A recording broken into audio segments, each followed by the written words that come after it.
and let it rot or whatever. But yeah, that's done over. He didn't really talk about that too much or at all, actually.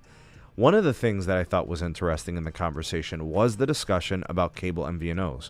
So for those of you that have been paying attention to the channel and have been on here for a while, you know that big cable is growing off the back of Verizon's network access, right? Big cable meaning Charter and Spectrum. All right, Charter, Spectrum, and Comcast Xfinity, those two companies. Collectively, they basically add 1 million customers every quarter. Those, under most circumstances, are likely or were likely Verizon customers, right? So Verizon, while they're the host of the network access, they don't make the same amount of profit on the lines they sell through cable that they would as a branded customer. But for whatever reason, Verizon feels good about the financials, not, servicing those customers directly or what have you, so whatever the case may be, that's what they want to do. I think also additionally, with respect to the questions that were spoken to in this particular interview or whatever, this webcast, Skiatis was asked about, the growth and stuff and the success of the companies. And I thought this was interesting. He said they, meaning cable, have been successful with free lines. We'll see how that goes in a year or two when the customer gets the surprise. What he's talking about is once that bundle, that free line for that year or two is over, the cost of those lines are going to probably go up to like $30 or $40. Well, at $30 or $40, especially with multi-line, you can be on any carrier. Let's say you got 2 lines of service on Verizon's entry-level unlimited plan. That's where you'd be. You got 3-4 lines, you'd be at, $35 for, a line or whatever. So he's got a point. Another quote from Skiatis: "We've seen the movie on free lines, and we know how that goes. When a customer gets the bill in month 13, we'll see where it goes." That's my comment on it. See, he didn't really want to talk about it because big cable is their customer and competitor at the same time. It's such an ironic circumstance, isn't it? So he didn't want to put them down too much. He didn't want to prop them up too much. Verizon is focusing on ARPU. They're focusing on, EBITDA and revenues and free cash flow and profits and margins. Meanwhile, in order for cable to stop the bleeding, of customers going to fixed wireless access, 5G home from Verizon, 5G home from T-Mobile, they've got to basically give away free mobile lines, right?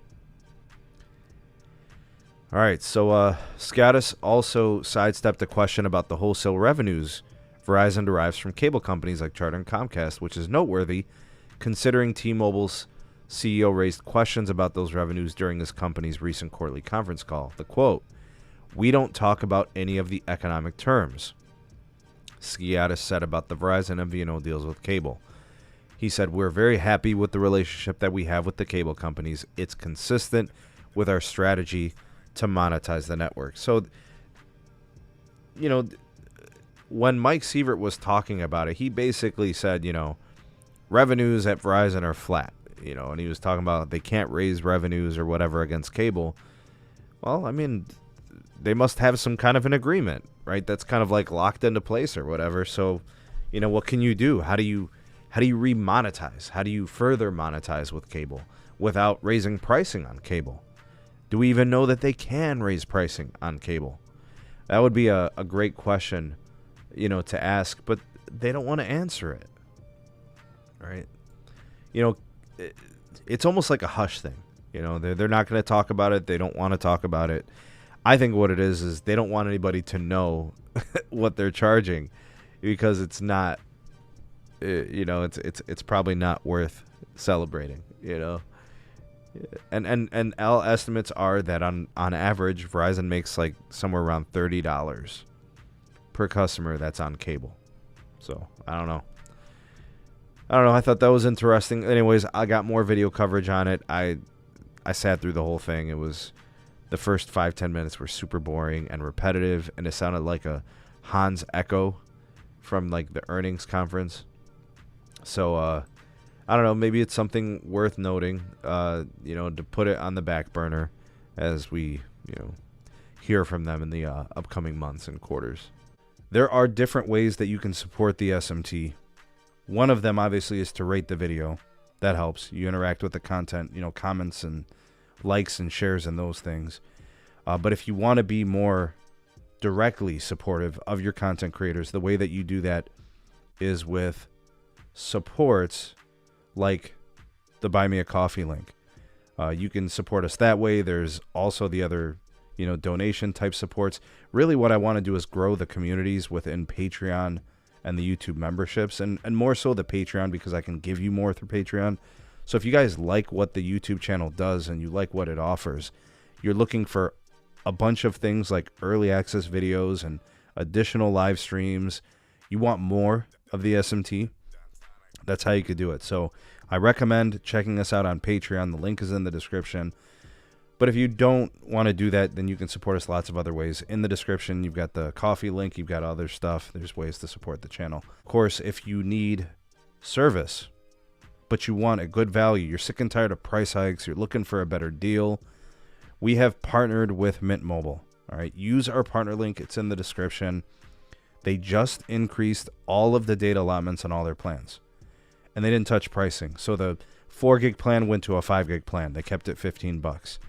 The 15 gig plan, right, used to be a 10 gig plan, right, and they kept it at $20 a month, right? So they added all this value, didn't even touch pricing. This is why we absolutely must support this company. They are doing good things. I mean, you tell me what carrier is doing this. What carrier gives you more for the same amount of money, right? All these other companies are raising pricing. T-Mobile just increased plan rates, right? Their new plans are more expensive. Verizon is historically known, AT&T historically known for slapping on increases to fees and additional fees and all those types of things. Mint Mobile's different. They're different. They're giving you more and they're not charging you more, right? So if you're looking for a second line, you want to try the T-Mobile network, you know, you're looking for a better value. I can think of a dozen reasons to switch to Mint Mobile. And of course, you can port your number.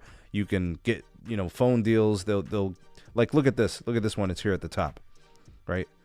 We're talking about 6 months of free service when you buy a phone and get their 6-month plan. So you would essentially have a year of service and a phone all on a good deal. Can't beat it. All right, links in the description. Use it. It's our unique partner link, and it will support the channel.